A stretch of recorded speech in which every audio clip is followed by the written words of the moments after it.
Hey everyone, sorry that I cannot be there today, but I want to walk you through the first draft of your project 3, which is due next Thursday. So I've just published this assignment. You should all be able to bring it up. We'll walk through the context, the assignment, and then, of course, the assessment portion.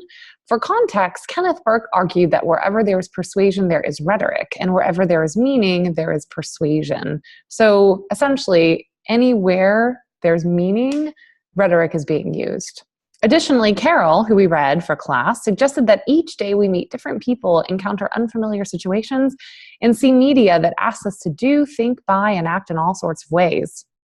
From looking at the war propaganda in class, we know that arguments can be obvious upon our first impression. However, we also know that as we dig deeper into the writer's message, we realize that we are actually persuaded by layers of meaning, and that sometimes the obvious argument isn't the real or most meaningful argument.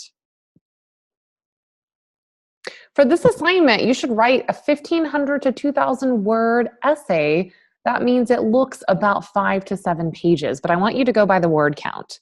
That analyzes the argument put forth by a text using Carol's framework for rhetorical analysis. I use quotation marks around the word text because anything can be read as a text.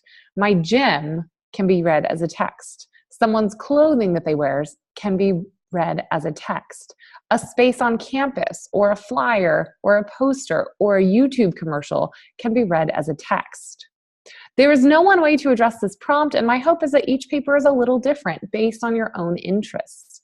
You may choose to analyze a series of commercials, a television episode, a documentary or film, a music video or song lyrics, a new or familiar space, or anything else that could be read as a text and presents an argument.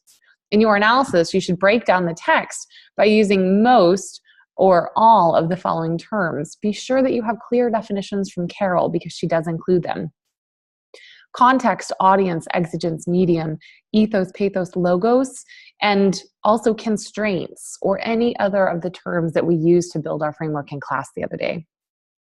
Your essay needs to improve upon the style and conventions of your first paper. So if you receive feedback on a particular aspect of your writing, such as your paragraphing or your introduction or your abstract or your APA, you should work very hard to improve on that aspect so that I will count your paper. Your essay should include both primary data, which is your thick descriptions of your text, where you're describing the aspects of your song lyrics or commercial or the space in which you're sitting, as well as secondary sources, which is Carol, for sure, but also any others who can assist in your analysis.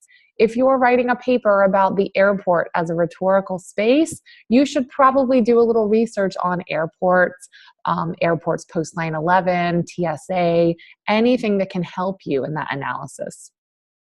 Your essay should have a thesis statement that clearly presents an argument about language and what it means to people. Additionally, you should work hard to organize your essay in a way that is helpful to readers, using transitions and paragraphs that are focused on idea. Additionally, you should use APA formatting and style, including a title page, abstract body, and reference lists, parenthetical citations, limited use of quotations, past tense verbs with findings, and of course, headings. The project will be graded based on the rubric below, which is the same rubric that we've used on project 2. Notice that most of your points come from demonstrating that you're working through this project in stages, and each stage will have its own assignment worth points. Stage 1 is submitting the first draft on time. That's worth 5 points. Stage 2 is workshop. That means you must be in workshop. You must provide written feedback to others during workshop, and you need to speak up during workshop. Stage 3 is submitting revision explanations with your final draft. That's worth 5 points. For those of you who submitted a few sentences, I will not count that next time. You must submit about a page. I asked for 250 words. Stage 4 is submitting the final draft on time, and then also your quality judgment of your draft. Remember, 5 is exceptional, 4 is satisfactory, 3 needs improvement, 2 is unsatisfactory, 1 does not meet assignment guidelines, and of course, 0 if you do not have a final draft. The quality grading rubric is below, so you can read the descriptions of each of those. Your draft is due next Thursday, so you should begin to work on this over the weekend. I asked you all last weekend to start thinking about something that you might want to analyze, but now that you have a little more information and your framework built, you should think seriously about what you would love to analyze or what you wouldn't hate to analyze. Your draft is due and should be about a full draft, which means it should be about 5 pages by next Thursday.